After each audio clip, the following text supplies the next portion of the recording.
Hello friends, स्वागत है आप सबका आपके अपने यूट्यूब चैनल स्मार्ट स्टडी 2.0 में। आज के इस वीडियो में मैंने हिंदी के 20 क्वेश्चंस लिए हैं। सभी क्वेश्चन बहुत ज़्यादा इम्पोर्टेंट है और एग्जाम में बार बार रिपीट होते हैं, तो आप लोग वीडियो को बिना स्किप करें ध्यान से वीडियो को देखिएगा और लास्ट में आप लोग बताइएगा कि 20 में से आपके कितने क्वेश्चन सही हुए। ये आपके लिए मॉक टेस्ट है। तो चलिए वीडियो को स्टार्ट करते हैं। भाषा की सबसे छोटी इकाई कौन सी है? शब्द, व्यंजन, स्वर और वर्ण। तो बताइए भाषा की सबसे छोटी इकाई कौन सी है? भाषा की सबसे छोटी इकाई जो है वो वर्ण कहलाती है। और भाषा की सबसे छोटी सार्थक इकाई अगर आपसे पूछे तो सबसे छोटी सार्थक इकाई जो है वो शब्द है। व्यंजन किसे कहते हैं? तो जो स्वर की सहायता से बोले जाते हैं उन्हें हम व्यंजन कहते हैं। कुल व्यंजन की संख्या कितनी है? तो 33 है कुल व्यंजन की संख्या। स्वर किसे कहते हैं? जिसका उच्चारण स्वतंत्रता से होता है, यानी बिना किसी अन्य वर्ण की सहायता से होता है, उसे हम स्वर कहते हैं। स्वरों की कुल संख्या कितनी है? तो 11 है। वर्णमाला में टोटल कितने वर्ण है? तो 52 वर्ण है वर्णमाला में टोटल। ऑप्शन नंबर 4 आपका सही है।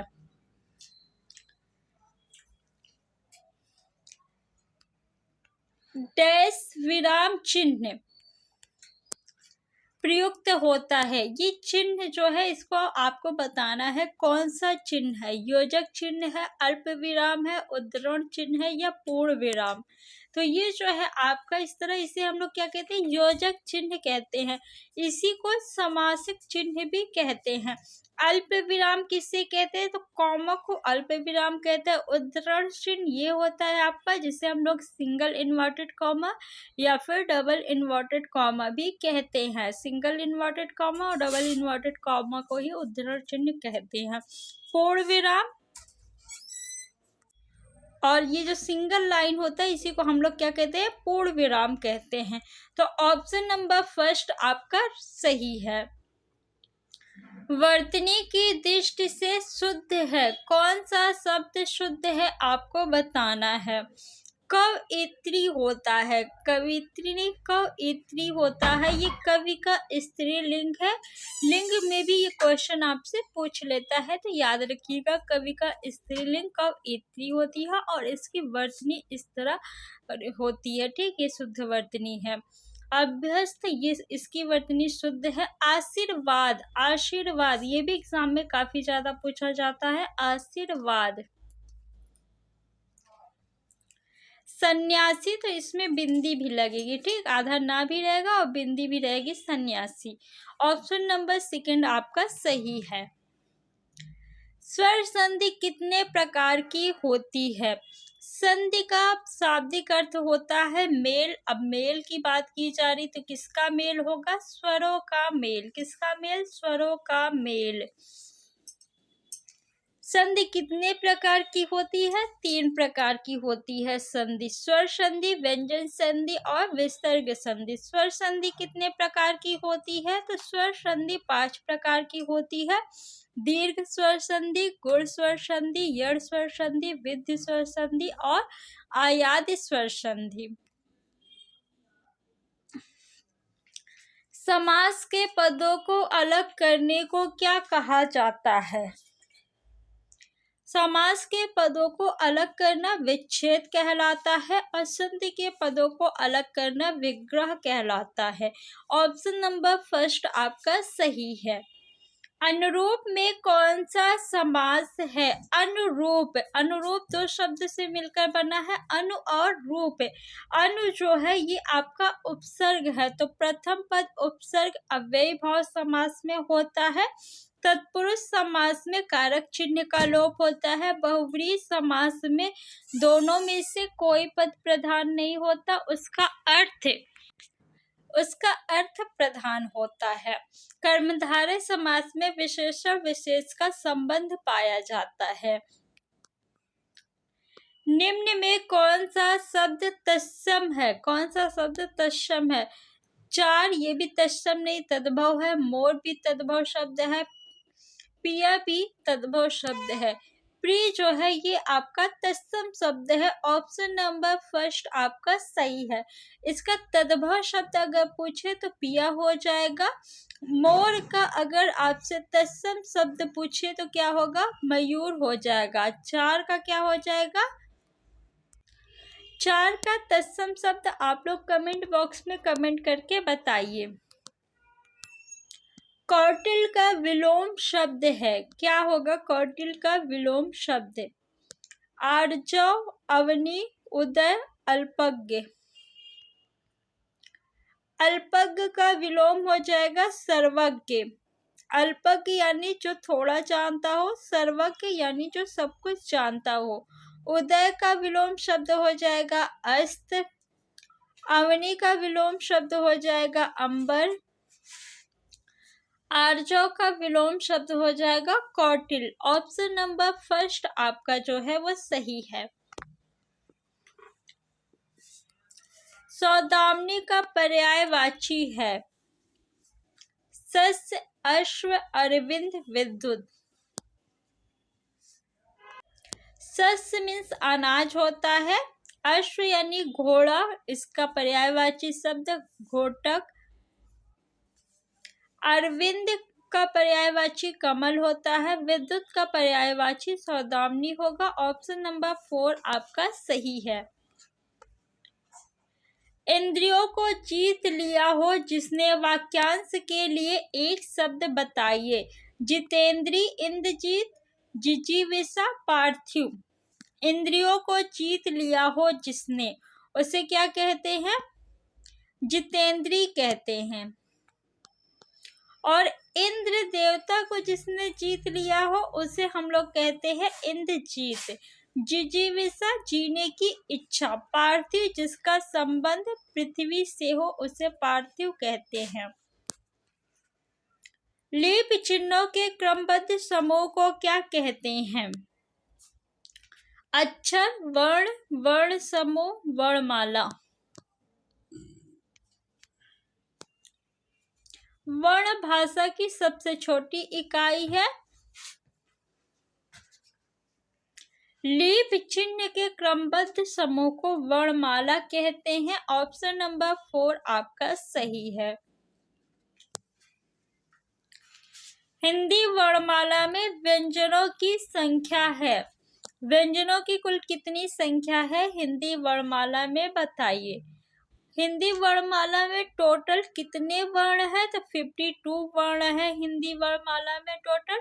व्यंजनों की संख्या पूछा जा रहा है तो व्यंजनों की संख्या 33 होती है। ऑप्शन नंबर 3 आपका सही है।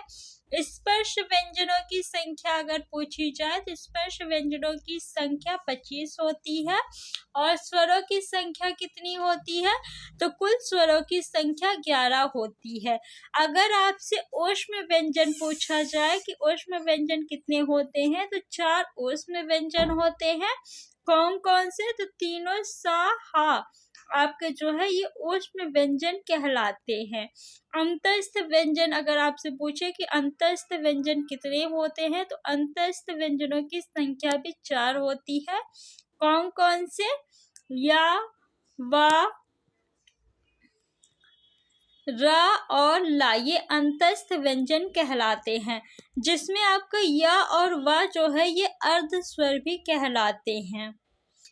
ला आपका पार्श्विक व्यंजन है और रा जो है ये लुंठित व्यंजन कहलाता है। अशुद्ध वर्तनी वाला शब्द है, किसकी वर्तनी अशुद्ध है? हिरण्यकश्यप, इसकी वर्तनी शुद्ध है। महर्षि भी शुद्ध है और उज्ज्वल भी शुद्ध है। श्रृंगार जो है ये आपका अशुद्ध है। इसका शुद्ध रूप जो है ये होता है। एग्जाम में काफी ज्यादा पूछा जाता है, आप लोग याद रखिएगा। ऑप्शन नंबर फर्स्ट आपका सही है। फ्रेंड्स वीडियो को लाइक कर दीजिए। जब आप लोग लाइक करते हैं तो हमें मोटिवेशन मिलता है ताकि हम आपके लिए ऐसी वीडियो और बनाएं। और वीडियो को आप लोग ज़्यादा से ज़्यादा अपने फ्रेंड्स में शेयर करिए। विद्यार्थी उदाहरण है, किस संधि का उदाहरण है? तो इसका संधि विच्छेद क्या होगा? विद्याधन अर्थी। क्या होगा? विद्याधन अर्थी, विद्यार्थी। प्रथम शब्द के अंत में क्या आया? दीर्घ आ। द्वितीय शब्द के आदि में क्या आया है? ह्रस्व आ। दोनों मिलकर क्या हो जाएंगे? दीर्घ हो जाएंगे। तो क्या कौन सी संधि होगी? दीर्घ स्वर संधि। ऑप्शन नंबर 4 आपका सही है। जिसमें कोई पद प्रधान नहीं होता तथा अन्य अर्थ प्रधान होता है वहां होता है। कौन सा समास होता है? कर्मधारय समास, अव्ययीभाव समास, तत्पुरुष समास या बहुव्रीहि समास। कर्मधारय समास में विशेषण विशेष या उपमान उपमेय का संबंध पाया जाता है। अव्ययीभाव समास में प्रथम पद उपसर्ग होता है या फिर एक ही शब्द रिपीट होता है। तत्पुरुष समास में कारक चिन्ह का लोप होता है और द्वितीय पद प्रधान होता है। बहुव्रीहि समास में दोनों में से कोई भी पद प्रधान नहीं होता, उसका अर्थ प्रधान होता है। ऑप्शन नंबर 4 आपका सही है। कर्मधारय समास में द्वितीय पद प्रधान होता है। अव्ययीभाव समास में प्रथम पद प्रधान होता है। तत्पुरुष समास में भी द्वितीय पद प्रधान होता है। कर्मधारय समास और द्विगु समास जो है ये तत्पुरुष समास के अंतर्गत ही आते हैं पदों की प्रधानता के आधार पर। द्वंद्व समास में दोनों पद जो है वो प्रधान होते हैं। सूची 1 को सूची 2 से सुमेलित कीजिए।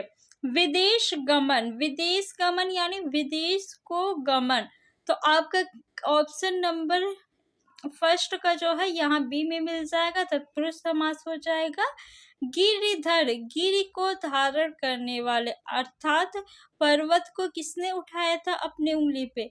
भगवान श्री कृष्ण। तो इसका अर्थ प्रधान है। तो बहुव्रीहि समास हो जाएगा। देश विदेश दोनों एक दूसरे के क्या है? अपोजिट वर्ड है। तो कौन सा समास हो जाएगा? द्वंद्व समास हो जाएगा। यथा शीघ्र, यथा क्या है आपका? उपसर्ग है। यथा आ जाए, आ जाए, प्रति आ जाए, उप आ जाए। ये शब्द जब किसी शब्द के पहले दिख जाए आपको तो आप वहां पे क्या लगाएंगे? अव्ययीभाव समास लगाएंगे।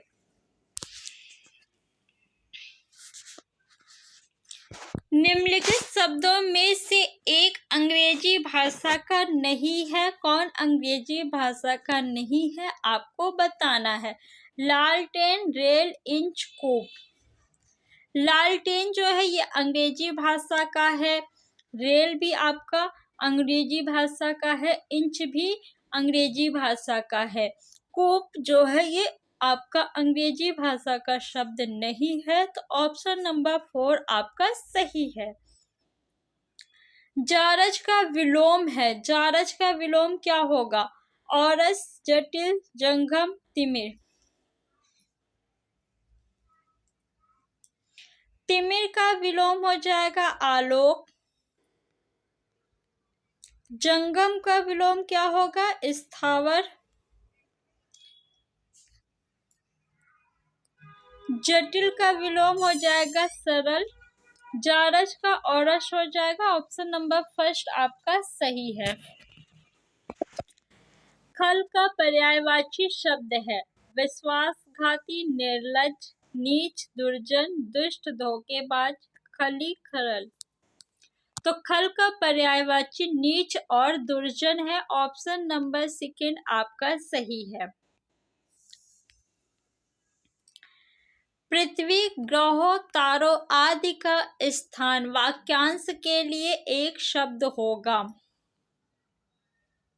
जठराग्नि, दावानल, निशाचर, अंतरिक्ष। पेट में लगने वाली आग को जठराग्नि कहते हैं। जंगल में लगने वाली आग को दावानल कहते हैं। निशाचर किसे कहते हैं? जो रात में विचरण करते हैं उसे निशाचर कहते हैं, यानी राक्षस को। अंतरिक्ष आपका ऑप्शन नंबर 4 सही हो जाएगा। पृथ्वी, ग्रहों, तारों आदि का स्थान अंतरिक्ष कहलाता है। तो फ्रेंड्स 20 क्वेश्चन कंप्लीट हो गए हैं। आपके 20 में से कितने क्वेश्चन सही हुए हमें कमेंट बॉक्स में कमेंट करके बताइए, और वीडियो को आप लोग ज़्यादा से ज़्यादा शेयर किया करिए।